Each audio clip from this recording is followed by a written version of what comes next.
Hello beautiful people, কি অবস্থা সবার?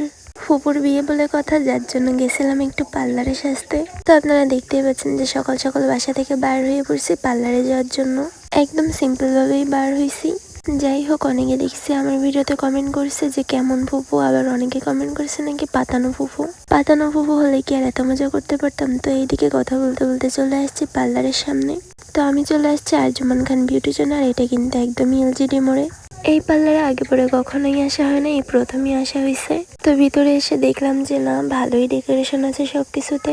তো এদিকে আমি যা যা পরবো সবকিছুই নিয়ে আসছিলাম, আর তাই ব্যাগ থেকে বার করা শুরু করছি আস্তে আস্তে। শাড়ি চুড়ি মানে পরার জন্য যা যা নিয়ে আসছিলাম সবকিছুই বার করে নিছি। তো আপুর পার্লারে যেতেই প্রথম আসলাম, যার জন্য সে চা বিস্কুট খাইতে দিল প্রথমে আমাকে। আর তারপরে কিন্তু সে তার মেকআপ করার কাজ শুরু করে দিছে। আর সত্যি কথা বলতে আমি কিন্তু আগে পরে কখনোই পার্লারে সাজি নাই। যারা শুরু থেকে কন্টিনিউ আমার ভিডিও দেখেন তারা কিন্তু সবাই জানেন যে আমি তেমন একটা মেকআপ করি না।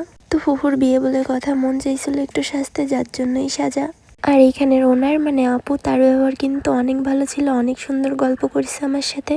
আপনারা অনেকেই কমেন্ট করেছেন বা মেসেজ দিয়েছেন আমাকে যে সাজলে নাকি একটুও ভালো লাগে না। হ্যাঁ, এটা আপনারা ঠিকই বলছেন। আমি মেকআপ করতে পছন্দও করি না, তেমন একটা সাজিও না। তবে পার্লার থেকে কখনো সাজি নাই, এই প্রথমই পার্লার থেকে সাজা, কেমন হবে নিজেও জানি না। আর এখানে আপুর মুখের বেস্টটা আনা শেষ, এখন চোখটা আঁকানো শুরু করছে।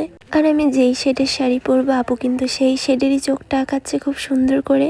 যদিও আপুর পার্লারে প্রথম আসলাম, আপু কিন্তু অনেক টাইম নিয়ে অনেক সুন্দর করে সাজায় দিছে।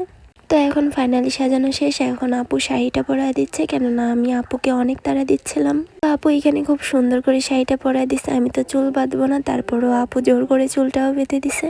আর সে কিন্তু খুব কম সময়ের ভেতর আমার চুলটার খুব সুন্দর একটা লুক নিয়ে আসছিল। আল্লাহ হাফেজ, আজকে ভিডিওটি এই পর্যন্তই ছিল। ভালো থাকবেন সবাই।